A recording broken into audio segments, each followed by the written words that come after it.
amiguinhos e amiguinhas, hoje nós vamos falar sobre sistemas fundamentais dos vegetais. E neste ponto nós podemos citar como, por exemplo, a questão do parênquima, do colênquima e o esclerênquima.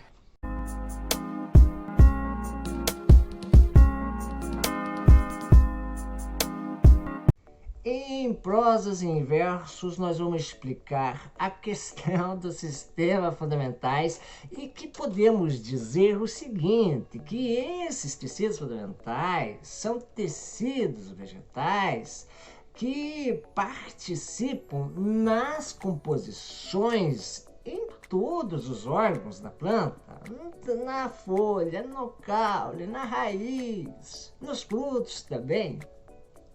E que elas terão um objetivo principal. Um seria, por exemplo, preenchimento, sustentação, armazenamento, produção de substâncias e também na participação da fotossíntese.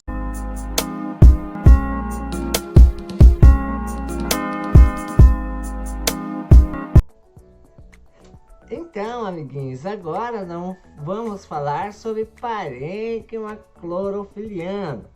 Bom, parênquima clorofiliano é a formação de alguns tecidos que vão apresentar células que são ricas em cloroplastos. E os cloroplastos, como nós entendemos, vão entrar na questão da captação de luz no processo da fotossíntese. Então, esse tecido clorofiliano, do parênquima clorofiliano, ele vai estar presente principalmente nas folhas, em alguns caules jovens e até em algumas raízes de plantas epífitas.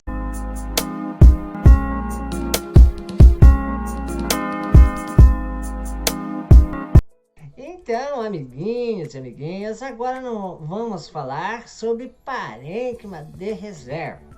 Bom, o que são essas parênquimas de reserva? Nós podemos dizer que as parênquimas de reserva são estruturas que vão armazenar substâncias que são um resultado do metabolismo celular das plantas. Então, esses parênquimas amilíferos são células que vão reservar grãos de amido. E estes grãos de amido, eles vão ficar alojados ou estocados em estruturas denominadas amiloplastos.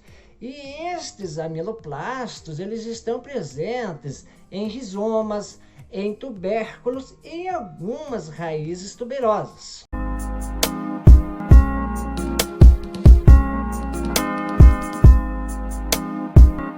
E um outro parênquima de muita importância para alguns vegetais, principalmente das espécies que vivem em ambientes secos ou de pouca umidade, são o parênquima aquíferos. Então, esses parênquimas aquíferos, elas contêm estruturas que vão acumular água no seu organismo. E algumas espécies que são ricas em desse tipo de parênquima são as bromeliáceas e as cactáceas.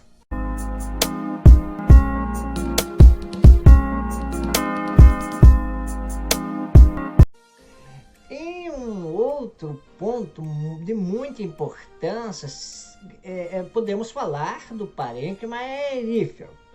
Só lembrando que anteriormente nós falamos do parênquima aquífero. Aquífero relacionado à reserva de água, água, né? Enquanto que parênquima aeríferas são estruturas que vão automaticamente reservar ar. Principalmente oxigênio, não é?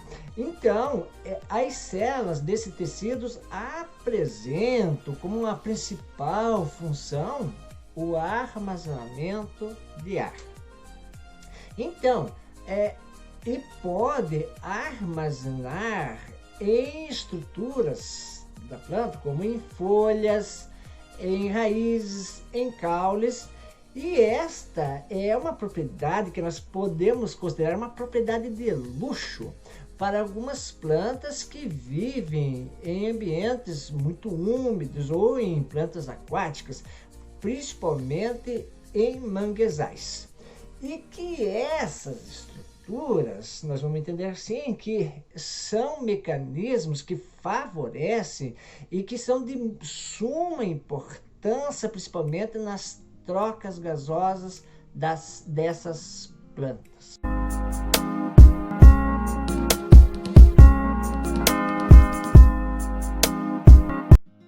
E uma das questões que nós podemos falar sobre esclerênquimas, lembrando que os pontos citados acima são do parênquima.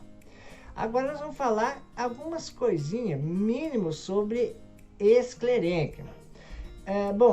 Enquanto que as células do esclerênquima dão a estrutura rígida, então a parte do sistema fundamental, o esclerênquima, eles entram no teatro ou na formação de células que dão os tecidos mais rígidos, mais consistentes, que vão entrar na sustentação, que vão entrar na questão de formação de pontos rígidos, como por exemplo das estruturas de frutos, como por exemplo a pera, que quando você consome a pera você sente os pontinhos. Então esses tecidos são de células de esclerênquima, amiguinho. Bom, mas voltando à questão de esclerênquimas, elas dão estrutura rígida. Quer dizer, o que quer dizer rígida? Forte. Ou firme, resistente, vamos dizer assim. Então, com isso, vai proporcionar o que? A resistência, e que vai entrar tendo resistência automaticamente, é tão fácil entender. Eles vão entrar na questão da sustentação dos órgãos da planta. Então, e essas células do esclerênquima vão ser classificados de acordo com a sua forma. Então, algumas células que vão formar alguns tecidos e que essas células tecidos podem formar dois pontos de muita importância, que são as esclereides e as fibras. Posso falar também sobre as esclereides, e essas estruturas elas podem estar presentes em muitas estruturas da planta, como em caules, em raízes ou em frutos. E que essas estruturas vai variar a quantidade na planta dependendo do ambiente e das espécies da planta.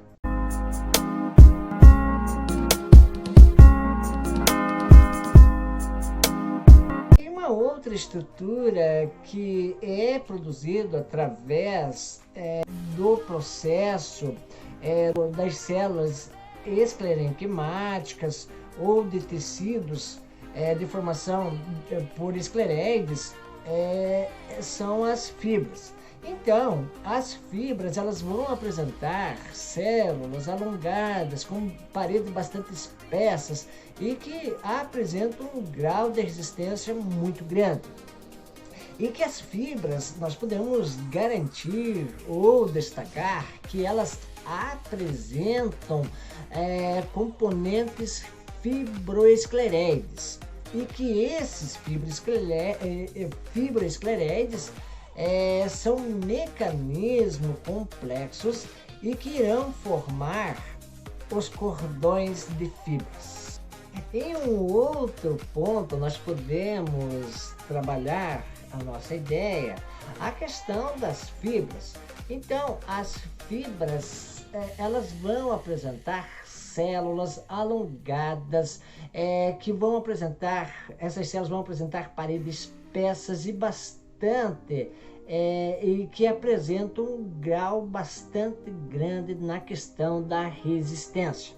pois essas células ou esses mecanismos, eles vão apresentar os fibroesclereides. E que esses fibroesclereides, eles vão formar o quê? Vão formar cordões de fibras.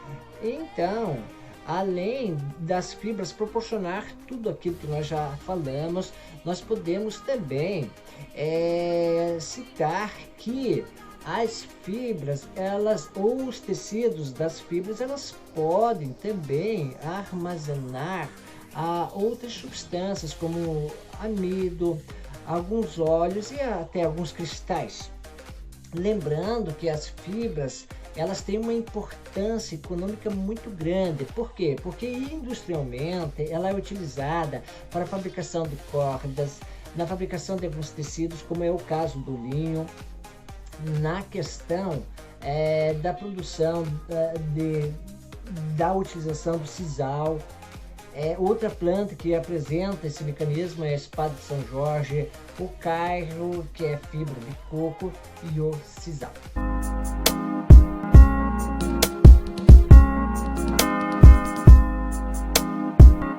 Então, vamos analisar uma questão do Enem de 2015. Energia de Noronha virá da força das águas. A energia de Fernando de Noronha virá do mar, do ar, do sol e até do lixo produzidos por seus moradores e visitantes.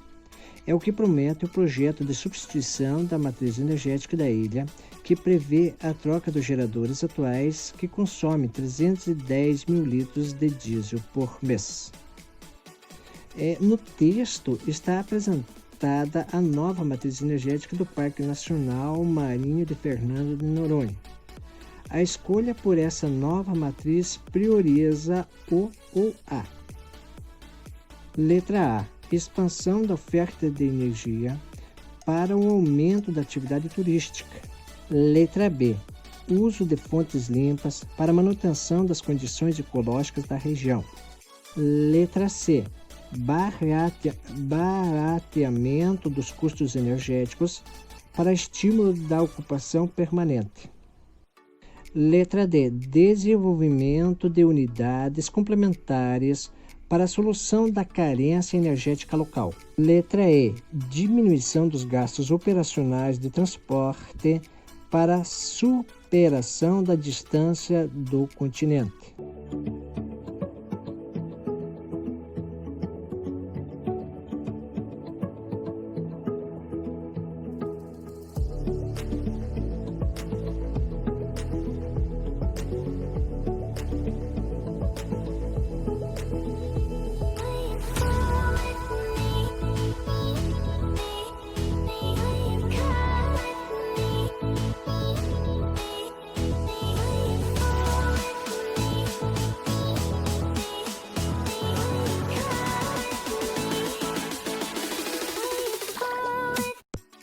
Então, para ganharmos tempo, vamos descartar a letra E, que é a diminuição dos gastos operacionais de transporte para a superação da distância do continente.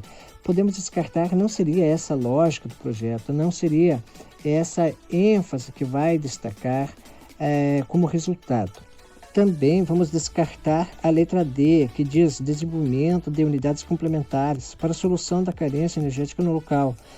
Também podemos descartar, porque essa escolha por essa matriz não se prioriza por esse ponto, por apenas o desenvolvimento de unidades complementares. Então, descartados letra D também.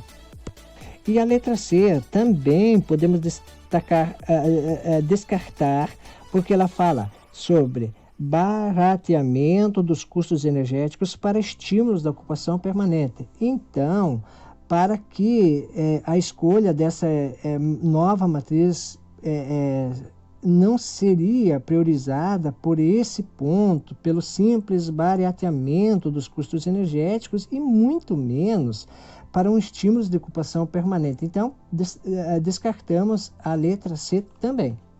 E a letra A podemos descartar também, porque ela diz expansão da oferta de energia para aumento da atividade turística. Então, não seria também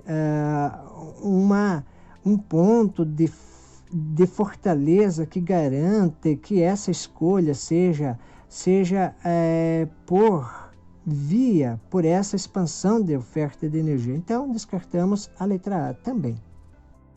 Agora sim, a letra B, ela diz o seguinte: uso de fontes limpas para manutenção das condições ecológicas da região. Então, se pensando biologicamente, se pensando cientificamente, esta sim seria uma justificativa que é proveniente de fontes limpas, que vem de encontro com a manutenção das condições ecológicas da região. Então, não só para Fernando de Noronha, mas para qualquer região do mundo, do país, hoje se visa as fontes limpas, que se justifica a manutenção das condições ecológicas da região. Então, está muito na cara essa resposta correta. Então, amiguinhos e amiguinhas, muito obrigado por vocês ficarem conosco até o fim.